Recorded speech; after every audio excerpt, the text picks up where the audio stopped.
pressure test your service operation, pressure test your call center. Since I was a little guy, I wanted to get a pilot's license, and I dreamed of that for many years. So shortly after college, I went out and spent some focused time going through training and working towards getting a license. And I remember that fateful day when the FAA instructor showed up, this little hat on, he had a clipboard, and he was gonna see if I was ready, and he would ultimately sign off or not on my license. So this was a big day. It's about a 3-hour thing. The ground part went fine. They ask you about weather and filing flight plans and just lots of technical know-how associated with flying, and that all went fine. I had studied hard. Then we went for the flying part. And we took off. We went south of the airfield, and he said, "Okay, do a circle without losing any altitude, losing or gaining altitude. Now do a figure 8." And we did some power on stalls and some power off stalls. And these are all things you learn and repeat over and over and over as you're learning with your flight instructor. So I felt pretty comfortable, and I began to think, all right, in about a half hour, I'm going to be a pilot. We just got to get back, get through the rest of this. So he says, let's go back and do some landings and takeoffs. They're called touch and goes. You don't come to a complete stop. So we went back, and we're on final approach. I radioed in, we're on final approach, and he asked me, why do you have flaps at 10 degrees? And I looked at him. The question was kind of a surprise. Like, well, that's the way I was taught, and it gives you a little slower approach. And he takes out the clipboard and he writes a note. And we took off, and he said, "What altitude are you?"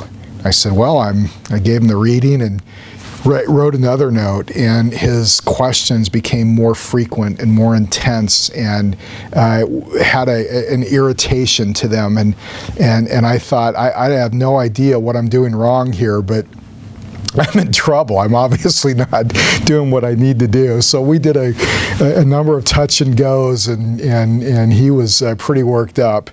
And we landed. He said, "Okay, let's go ahead and take it in and tie the plane down."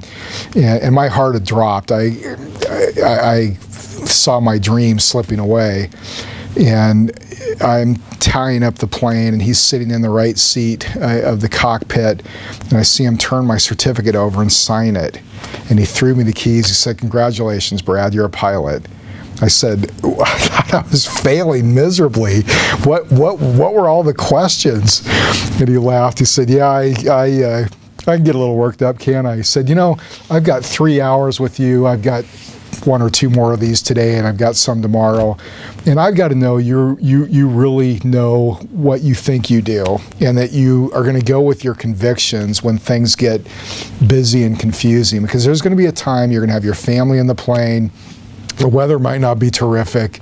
Maybe it's dusk and the lights on the ground look like the lights in the air, and there's all these variables. Can you focus? Do you know what to do, and can you stick with that conviction, even if circumstances are throwing a lot of variables at you?"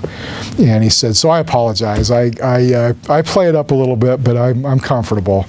And this joy, this relief, this how did you do that? You're such an amazing actor. But it was a fun lesson in pressure test your call center. I thought about this years later. Pressure test your call center. We got to pressure test our customer service operations, so that when everything's coming at us, that's usually when our customers really need us. They really need for us to be there. We can't write those times off. Yeah, that was a bad day. We've got to be ready when they most need us. And it's the same thing in flying. You've got to be ready when everything's kind of working against you for lots of reasons. That's when the skill is really needed. You don't need it on normal days. It's pretty routine. It's almost autopilot. So pressure test your organization. Don't write those days off. Learn from them, and then go out with conviction and the confidence that you're ready.